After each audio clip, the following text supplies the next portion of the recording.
अस्सलाम वालेकुम my YouTube family. चलो नाम से ही बड़ा मेहरबान हाय तहम बनने वाला है। बिस्मिल्लाहिर्रहमानिर्रहीम। तो जी आज मैं आपको सिखाऊंगी दही को जाग लगाना शीशे के बाउल में। बहुत ईजीली लग जाता है। फ्लेम को कर दिया है और लो टू मीडियम पे रखा है ताकि दूध को जब बॉयल आए तो आहिस्ता आहिस्ता दूध पकता जाए। ठीक है जी। दूध को जब बॉयल आ जाएगा हमने थोड़ी देर इसको पकाना है और मैं आपको आगे करके दिखाती हूँ। ये जी यहाँ पे दूध को अच्छे से बॉयल आ गया है। थोड़ा दूध गिर भी गया है बाहर। ये देखिए मलाई भी ऊपर आ गई ऊपर तक। अब हमने इसको थोड़ा सा और पकाना है। फ्लेम को फुल कर देते हैं।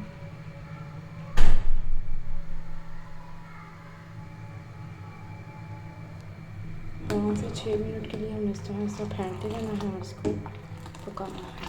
अगर आप लोगों को मोटी मलाई वाला दही पसंद है तो इस तरह से जाग लगाइएगा। बहुत बहुत ज़बरदस्त दही बन के रेडी होगा।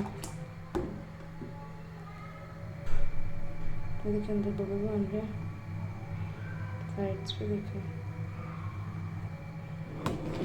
चलाते जाना है इस तरह से पकाते रहना है।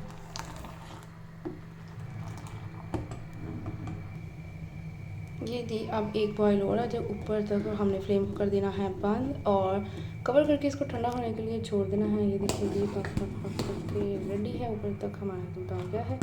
अब फ्लेम को करते हैं बंद और इसको कवर करके छोड़ देंगे। और इतना नीम गर्म होना चाहिए कि हमारी फिंगर जो है इजीली बर्दाश्त करे। हम अगर दूध में फिंगर डिप करें तो वो इजीली बर्दाश्त कर सके। ठीक है जी।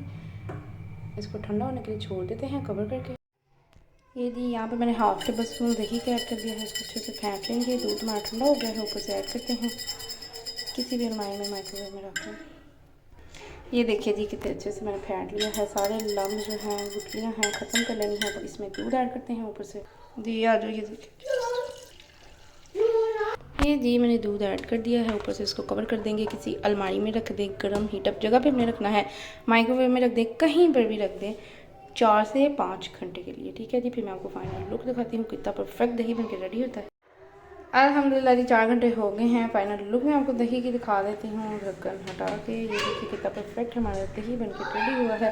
ये थी आज की हमारी आसान से मज़ेदार से cook and tasty yummy recipe. I hope आपको पसंद आएगी। लाइक शेयर सब्सक्राइब ज़रूर कर दिया करें। फीडबैक ज़रूर दिया करें आपको रेसिपीज़ कैसी लगती हैं। आपने एक बात का ख्याल रखना है कि जब आपने दही को जाग लगा देना है तो ज़्यादा हिलाना चलाना नहीं। मुझसे ये गलती 2 से 3 बार हो चुकी है लेकिन अल्हम्दुलिल्लाह फिर भी परफेक्ट हमारा दही बन के रेडी हुआ है। ओके जी। अल्लाह हाफ़िज़। मिलते हैं नेक्स्ट वीडियो में। दुआ में याद रखिएगा। अपना बहुत सारा ख्याल रखिएगा। अल्लाह हाफ़िज़।